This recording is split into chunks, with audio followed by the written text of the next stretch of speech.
Hey everybody, this is TinTim. T-I-N is in non-stop. T-I-M is in musical theater. Jazz hand, pop, pop, pop. Hi everybody, I am TinTim. That is T-I-N is in, I already did that part. Yeah, America's terminally insightful drag queen public intellectual, here to talk to you about RuPaul's Drag Race Season 6, Episode 4, Shade the Rusical. I don't know about you all, I thought this was one of the best and most entertaining episodes of RuPaul's Drag Race that I've ever seen. Maybe it's just because I'm like a little bit of a musical theater nerd, but I thought it was super fun, super entertaining. And so I think what I want to do first is talk about, like, overall some of the big things. One thing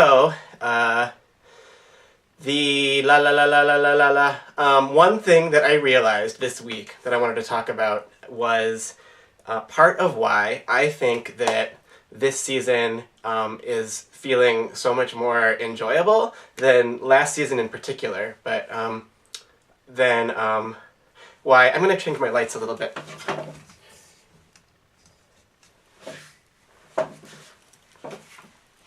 That's the stuff that you used to get edited out when I was editing more, but I'm going to keep not editing because I'm still super busy. But I'm going out tonight to see Detox perform. I actually saw her last night too. She's in Chicago right now. Awesome times.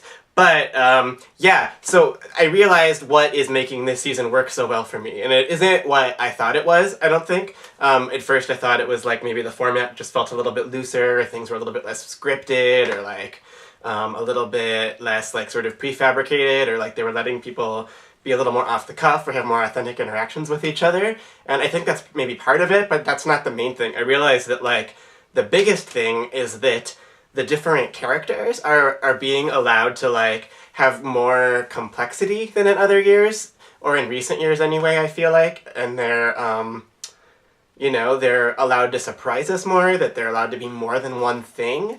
So, you know, for example, we have, like, Jocelyn Fox appearing to be, you know, such an airhead and a ditz, but then, like, having these other layers and, you know, being, like, having, like, a little more chutzpah and coming to Milk's defense in the conversation with Gia and getting that good, like, read-in, you know, good hysterical read-in on Bianca, that there's, like, a little more going on in there than we picked up on. Things like that. Like, or, like, Bianca, that we get to have a bitch who's also smart and often right. You know, we're used to bitches sort of on this show being a little bit more, like, you know, young and kind of, aggressive, but not really like, you know, having this whatever to back it up, and to sort of have a bitch that we can kind of identify with more. I think also, you know, I was listening to a Feast of Fun podcast interview with Sharon Needles earlier this week, and she talked about how, you know, that kind of like bitchy reading humor is such a big part of drag, that bitchiness and that fierceness, and Drag Race has so much wanted to make drag queens role models in this way that usually we only then get to see bitches as villains. So it's nice to see someone who, you know, has a little bit of that bitchiness, but is not an idiot. And that Bianca isn't just a bitch, right? That we also have gotten to see her having wisdom to share. You know, that she's not a bad person. Like she's, there are times when she's kind and helpful. So that's like another example, right?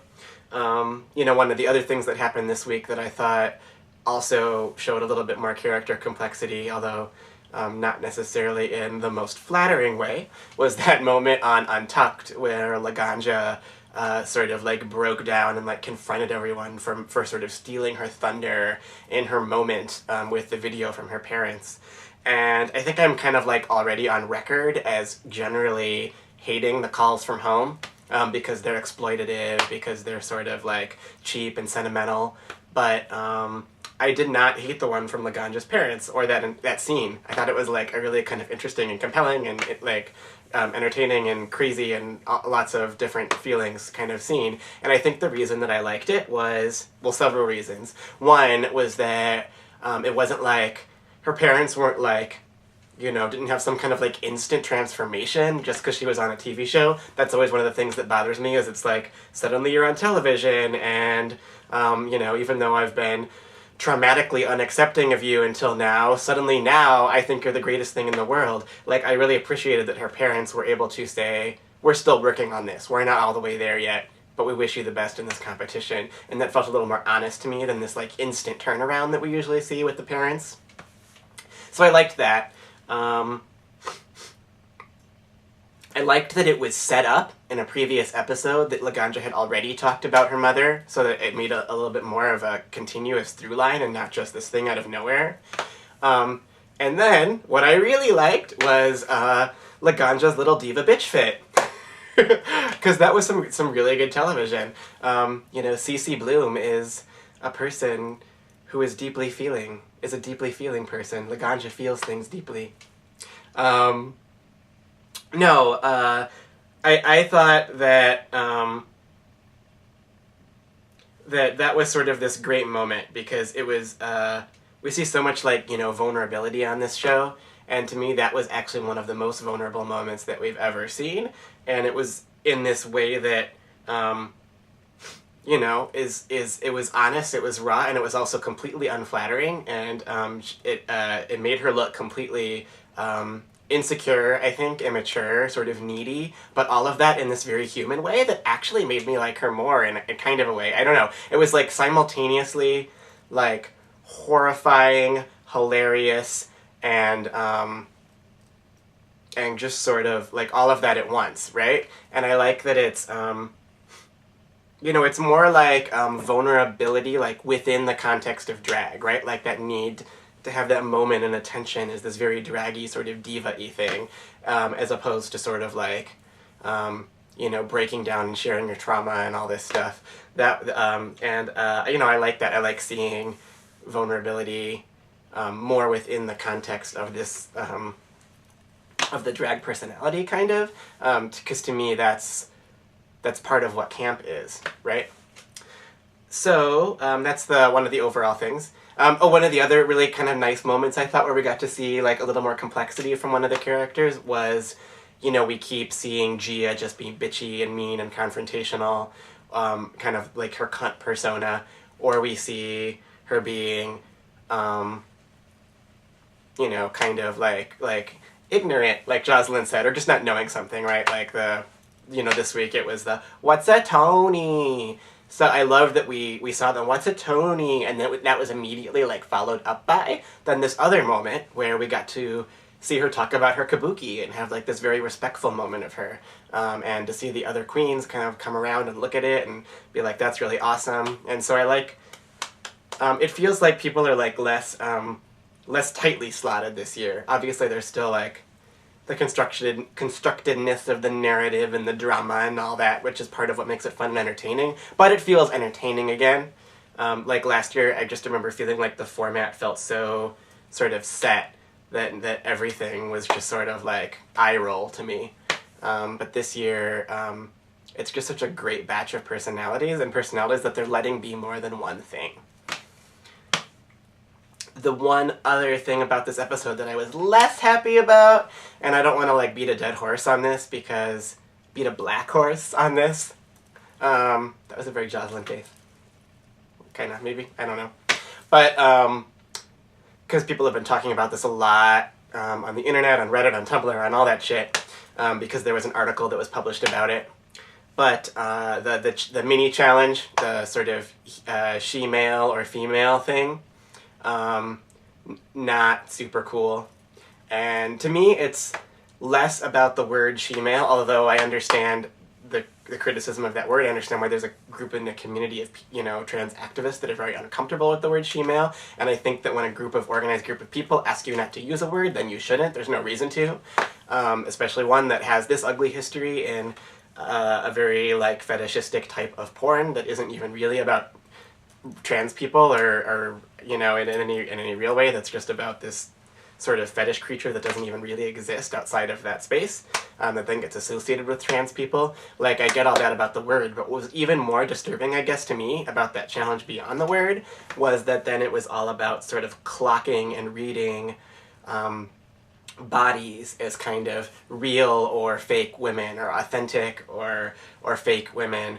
And you know, I don't think that that's funny, really. It's like that is what trans people have to deal with kind of on a day in, day out, daily basis, is like the threat of being kind of read or clocked or discovered if they're the type of trans person, if they're a trans person whose goal is to pass.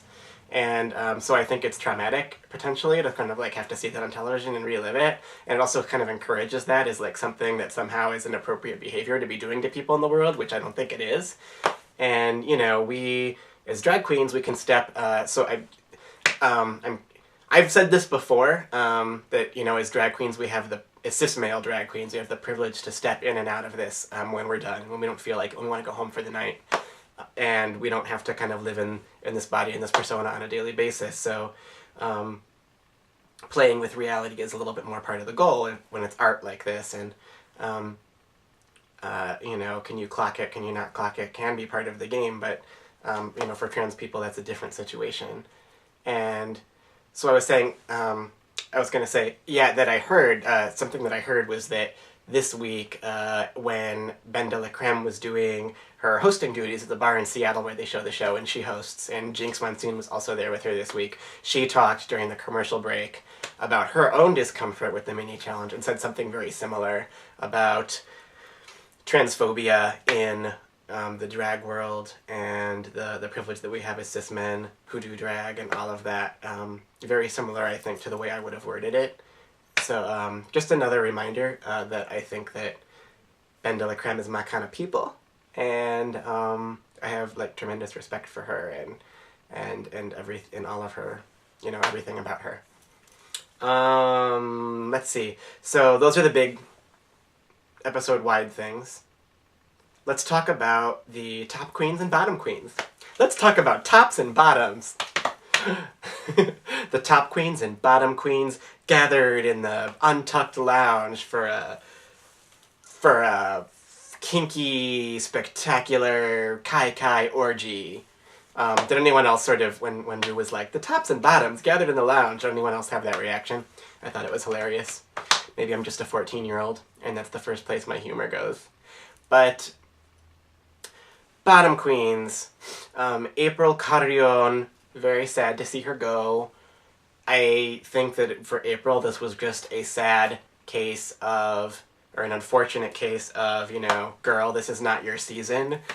I think you know, she was definitely one of the most fashionable queens of this season, and I would say like second most fashionable after like Milk, probably. And I think that in a more visual-oriented or runway-oriented season, she probably would have gone further, you know. She just wasn't sort of shining on these acting challenges, but I think she has a great screen presence. Like, she's very likable, she's gorgeous, and obviously a very talented visual artist, so wish April Carrion the best. Hopefully we'll get to see more of her someday and in the world. The other bottom, Trinity Bonet. You know, last week I talked about what a hard worker she is and how disciplined she is with her drag, and I think that I saw that. I actually did see that again this week, even with the sort of what was seen as like the negativity and the complaining, and I think that that hard work is kind of what saved her in the end, because I think she did put a lot of work into that challenge, and I actually thought her performance was pretty good in the end, compared to what they were setting it up to seem like it would be. I think that Trinity is a perfectionist, is the sense I have, and she's one of these people who, she just has a lot of dignity in her drag and doesn't like to be made to look foolish or anything like that. That's not what drag is to her. And so I just think she doesn't like to be seen as being less than perfect at anything, or sort of be exposed with something that isn't fully kind of tight or ready by her standards. And I think she reacts to that by kind of externalizing in this sort of negative way, and like Bianca said, not taking you know, full responsibility or blaming something else external to her for the problem. But I'm sort of tired of people comparing her to Tyra Sanchez, because my sense with Tyra Sanchez was that she was someone who was actually deliberately negative, or deliberately unkind to the people around her, and deliberately difficult to them. And I don't get that sense with Trinity. I get the sense that she's a hard worker, that she's a perfectionist, that she's a little bit immature in certain ways, but you know, I don't think that everyone needs to pile on her for that. I was sort of having like a be nice to Trinity, you know, leave Trinity alone week, the way that kind of everyone was jumping on her after this week. So be that as it may, top queen, Courtney Act, and then the other two top queens, Adore Delano and Ben de la Creme. I thought that Courtney deserved the win. And the reason that I think Courtney deserved the win was she had the full sort of, to me, like, triple threatness that you need to be doing musical theater professionally. To me, she was the most, like, she acted the character. Someone said, I think it was on the Tom and Lorenzo blog maybe, that she played the character, like, through the tips of her fingers. Like, it was full commitment. And, yeah, to me, she was the most castable in a Broadway show tomorrow. She was the closest to being at that standard, or was already at that standard. Adore Delano, to me, sounded great, had a lot of great stage presence, but it was less consistent in terms of how she inhabited the character. It wasn't, like, quite as tight and professional seeming in that way. And then Ben de la Creme, I thought was excellent. I don't know how to explain this or put my finger on it, but to me, it had less of that Broadway-ready feel and felt a little bit more like host at a great comedic drag review, like exactly what she does, like her Homo for the Holidays show in Seattle, which I think was perfect and fine for the challenge. There's nothing wrong with that. But to me, like, there was something extra impressive about what Courtney brought to it that was sort of professional grade, Broadway level. And for that reason, I thought it was totally fair for her to win this week. Yeah, I think that's all I had about this episode. Can't think of anything else. So, sorry to get to you so late in the week. I just knew that I was going to be going out in Face over the weekend, so I thought I would wait and film it so I could be in my little Gem and the Holograms realness here. So, much love to you all. Mwah. Can you tell that I have sequins on my face?